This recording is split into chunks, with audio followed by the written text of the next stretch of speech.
Hi friends, welcome to our channel Swapna's kitchen recipes. ఈరోజు నేను మీకు ఒక కిచెన్ క్లీనింగ్ టిప్ షేర్ చేస్తాను.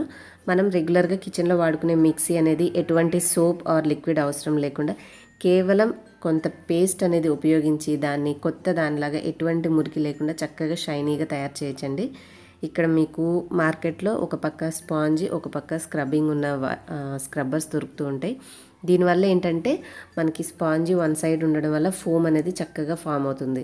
ఇక్కడ మనము ఎక్కడెక్కడైతే మిక్సీ మీద ఎక్కువగా మురికి పేరుకొని మరకగా కనిపిస్తుందో అక్కడ మనం ముందుగా పేస్ట్ అనేది అప్లై చేయాలి. మనం మిక్సీ మొత్తానికి చాలా తీసుకోవాల్సిన అవసరం లేదండి. మనం తీసుకున్నదే కొంచెం కొంచెం రబ్ చేస్తూ ఉంటే మనకి సోప్కి ఎలా నురుగైతే వస్తుందో సేమ్ అదే విధంగా వస్తుంది. కాబట్టి ఆల్రెడీ మీరు పేస్ట్ అప్లై చేసుకునే ముందు స్క్రబ్బర్ను ఒకసారి వాటర్ కింద తడిపి గట్టిగా పిండేసేయండి, వాటర్ ఏం లేకుండా. ఆ తడిగా ఉన్నటువంటి ఆ స్క్రబ్బర్ అంటే నీళ్లు పిండేసిన స్క్రబ్బర్ మీద పేస్ట్ వేసుకొని మీరు రబ్ చేస్తూ ఉంటే ఆ కొంచెం తడికే మన పేస్ట్ అనేది ఫోమ్ లాగా తయారవుతూ ఉంటుంది. సో మనకి ఎక్కడ మురికిగా ఉంటే అక్కడ ఇలాగ గ్రీన్ పార్ట్ పచ్చగా ఉన్న వైపు ఉన్నది రబ్ చేసుకుంటూ ఉండాలి, రుద్దుతూ ఉండాలి.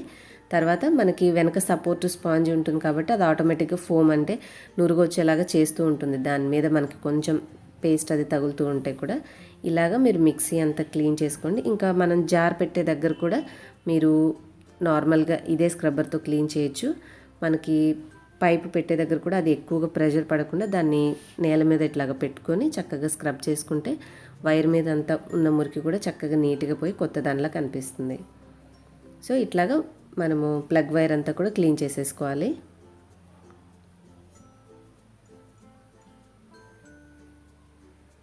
ఇక్కడ మనం ఎక్కడ వాటర్ అనేది యూస్ చేయలేదండి. సో వాటర్ లోపలికి వెళ్తాయి అని భయపడాల్సిన అవసరం ఏం లేదు. కొంచెం ఫోమ్ మాత్రమే అది ఫామ్ అవుతూ ఉంటుంది. ఇప్పుడు ఈ లోపల పార్ట్ కూడా నేను సేమ్ స్క్రబ్బర్, ఇంకా నీళ్లు కానీ ఎటువంటి ఎక్స్ట్రా పేస్ట్ కానీ తీసుకోలేదు. జస్ట్ దీంతోటే స్క్రబ్ చేస్తున్నాను. మనకి లోపల ఈ విధంగా దీంతో అనడం వల్ల ఏంటంటే బ్లేడ్ కింద ఇరుక్కుపోయి ఉన్నటువంటి ఏదైనా చట్నీ కానీ ఏదైనా సరే ఉన్న పప్పులు కానీ ఏవైనా కూడా నీట్గా వచ్చేస్తాయి అన్నమాట.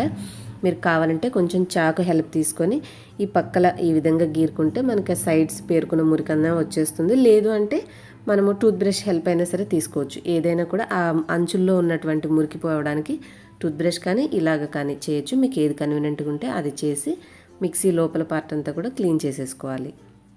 ఈ సైడ్స్ అనేది మనకి క్లియర్గా రావడానికి నేను ఇట్లాగ స్క్రబ్బర్ని పెట్టేసి లాగుతున్నాను. ఇలా చేయడం వల్ల ఆ అంచులో మనకి గోడలకి అంటే అటు ఇటు ఉన్న మురికంతా కూడా ఈజీగా వచ్చేస్తుంది.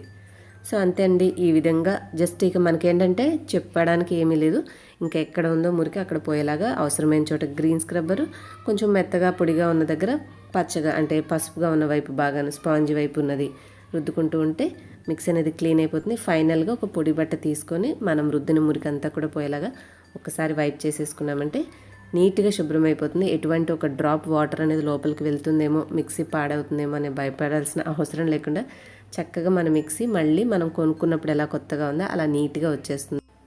తప్పకుండా ఈ టిప్ ట్రై చేసి మీకు ఎలా కుదిరిందనేది మీ ఫీడ్బ్యాక్ నా కామెంట్ సెక్షన్లో షేర్ చేయండి. ఈ వీడియో నచ్చితే లైక్ చేసి షేర్ చేయండి. ఇలాంటి మరిన్ని మంచి కిచెన్ టిప్స్ మరియు రెసిపీస్ మన ఛానల్లో చూడాలనుకుంటే స్వప్నాస్ కిచెన్ ఛానల్ సబ్స్క్రైబ్ చేసుకొని పక్కన వచ్చిన బెల్ కూడా యాక్టివేట్ చేసుకోండి. ఇంకొక మంచి వీడియోతో మళ్ళీ మిమ్మల్ని కలుస్తాను. బాయ్. Thanks for watching.